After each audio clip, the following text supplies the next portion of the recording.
11 easy tips to use when you're in danger. Number 1. How to wriggle your hands out of ropes. If your wrists are tied, try to stretch them out by twisting your hands with alternate movements. Stretch them as much as possible and eventually you will feel them getting loose a little. Bring it closer to your face and try to grab the strands with your teeth and pull it over your hand. Repeat this technique until you're finally out. If your wrists are bound with zip ties, rotate and move them back and forth against each other. This movement will likely loosen the ties a bit. If not, repeat the movement. Also, while your hands are tied, clench your fist. It will expand the muscles in your hands and the ties will feel looser once you relax your muscles again. This will let you get your hands out of the plastic cords. Number 2. Under deep water. So imagine you are in deep water but you can't swim. It may seem it's an already lost battle, but you still have a chance to win. First of all, try not to panic. If you get worked up, you will end up gulping water and will end up in worse condition. What you should do is lay back and calm yourself down. When you're on your back, keep your head tilted a bit back. That head position will cause your legs to float to the surface or at least rise a little. Then you are free to take as many breaths as you can. The air in your lungs will help you remain afloat.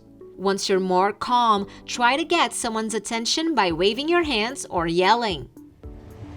Number 3. Lost in the wilderness. If you think you're lost in the woods, immediately stop walking. It might sound illogical, but the further you go, the longer it will take a rescue party to find you. Besides, when you move, you will get dehydrated faster. The best idea is to stay where you are and try to create some sort of shelter.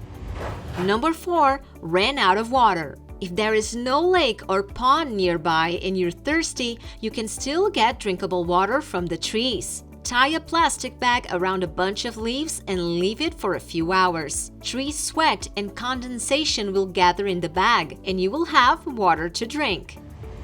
Number 5. Finding the source. In case there are no trees nearby and you ran out of water, you need to find the source of it before your body stops working. Keep in mind that water always runs downhill, so head in that direction. It's your best bet to find clean water and avoid dehydration.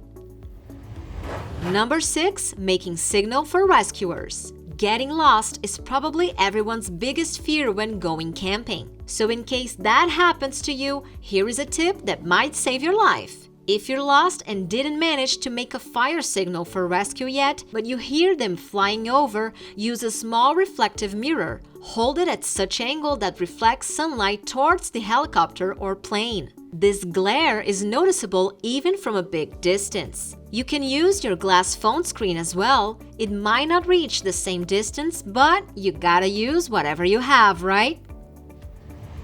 Number 7. Making matches waterproof. Well, it's important to never go on a hike without some means to make a fire. A lighter sounds great, but you can still drop it in water or simply lose it. To be safer, bring some matchsticks with you, and in case you don't have a secure sealed bag, make your matchsticks waterproof. All you have to do is to cover their head in wax. Just dip the matches into hot wax and let them dry. For extra protection, put them in a plastic bag and now you're ready to go. Number 8. Back to camping. You are still lost in the wilderness and have no idea what direction to choose, but you spot a stream nearby. Make sure to follow it until it merges with a larger river, and it will take you to an inhabited area where you can most likely get help.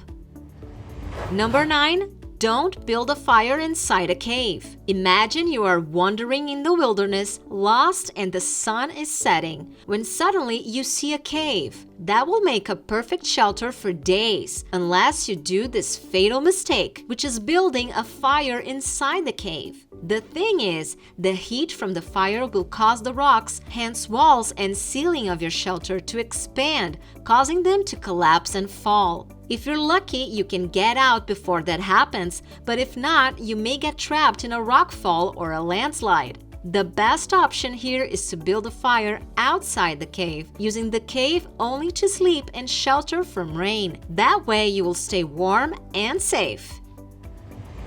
Number 10. Don't eat snow to hydrate.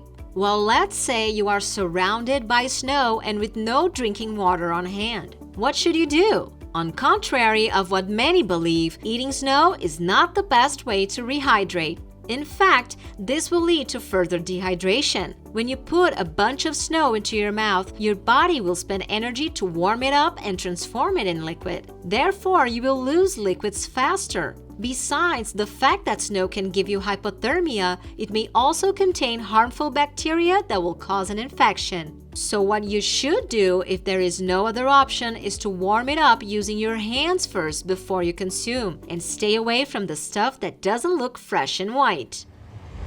Number 11. Frostbite. If you have been exposed to extreme cold weather conditions and got frostbite, take care of it as soon as possible. And by that we mean do not pour hot water on the wound. On contrary of what many think, it will only make things much worse. If you can, have someone drive you to the hospital. If the condition does not allow that, remove the wet and cold clothing from the damaged area and put the area with frostbite in warm water.